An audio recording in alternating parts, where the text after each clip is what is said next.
Hi friends, welcome to Swathi spices. అందరూ ఎలా ఉన్నారు? నేనైతే చాలా బాగున్నానండి. ఈరోజు మన వీడియోలో చక్కటి ఆరోగ్యానికి చిక్కటి బాదం మిల్క్ ఎలా ప్రిపేర్ చేయాలో చూపించబోతున్నాను. ఈ బాదం పాలు తాగడం వల్ల ఎన్నో ప్రయోజనాలు ఉన్నాయండి. శరీరంలో నీరసన తగ్గిస్తుంది, బలాన్ని ఇస్తుంది. మరి ఇంతటి చక్కనైన బాదం పాలను ఇంట్లోనే హెల్తీగా ఎలా ప్రిపేర్ చేసుకోవాలో చూసేద్దాం.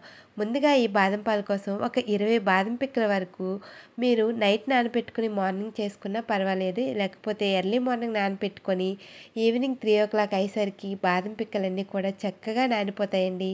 ఇలా మొత్తం కూడా నానబెట్టుకొని ఒక 5 to 6 అవర్స్ అయినా నానబెట్టుకోవాలి. ఇలా మొత్తం నానిన తర్వాత వాటిపైన ఉన్న పొట్టు మొత్తాన్ని కూడా ఒలిచేసుకోవాలి. పొట్టు మొత్తాన్ని ఒలిచేసుకొని పక్కన పెట్టుకోండి. అయితే ఈ హెల్దీ అయిన బాదం మిల్క్ని ఇంట్లోనే ఈజీగా ఎటువంటి ఫుడ్ కలర్స్ కూడా యూజ్ చేయకుండా చాలా చక్కగా ఇంట్లో వాళ్ళకి ఇలా ప్రిపేర్ చేసి పెట్టారంటే ఆరోగ్యానికి ఆరోగ్యం కూడా ఉంటుంది. అలానే చాలా టేస్టీగా ఉంటుందండి. అయితే ఇలా బాదం పిక్కలన్నిటికీ కూడా పొట్టు తీసేసుకొని ఒక మిక్సీ జార్ తీసుకొని ఈ బాదం పిక్కలన్నిటిని కూడా అందులో వేసుకోండి.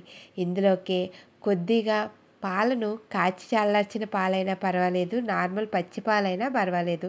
ఇలా వేసుకొని మీకు ఎంతగా వీలైతే అంతగా మెత్తటి పేస్ట్లా చేసుకొని పక్కన పెట్టుకోవాలి. ఇదిగోండి, ఇక్కడ నేను చూపిస్తున్న విధంగా ఇలా బాదం పప్పును అంతటిని కూడా చాలా మెత్తటి పేస్ట్లా చేసుకోవాలి. ఇంతలో స్టవ్ ఆన్ చేసి ఒక బౌల్ని తీసుకోండి. అందులోకి నేనైతే ఒక 1/2 లీటర్ వరకు పాలను చేస్తున్నానండి. మీరు ఎన్ని పాలు చేసుకుంటే అంతకు తగ్గట్టుగా బాదం పిక్కలను నానబెట్టుకోవాలి. 1/2 లీటర్కి అయితే ఒక 20 వరకు బాదం పిక్కలు సరిపోతాయి. పాలు మరిగేలోపు ఒక టీ స్పూన్ వరకు కస్టర్డ్ పౌడర్ ఉంటుంది కదండి, ఆ పౌడర్లో కొద్దిగా మిల్క్ని యాడ్ చేసుకొని లైట్గా నేను ఇక్కడ చూపిస్తున్న కన్సిస్టెన్సీలో మొత్తాన్ని కూడా మిక్స్ చేసుకొని పక్కన పెట్టుకోండి. ఇంతలో పాలు మనకి చక్కగా మరుగుతూ ఉంటాయి. ఇలా మొత్తాన్ని కూడా కలుపుకొని పక్కన పెట్టుకోవాలి. చూడండి, పాలు చాలా చక్కగా ఇలా మరుగుతూ కలుపుకుంటూ ఉండాలండి. లేకపోతే పాలు అనేవి అడుగంటుకుపోతూ ఉంటాయి.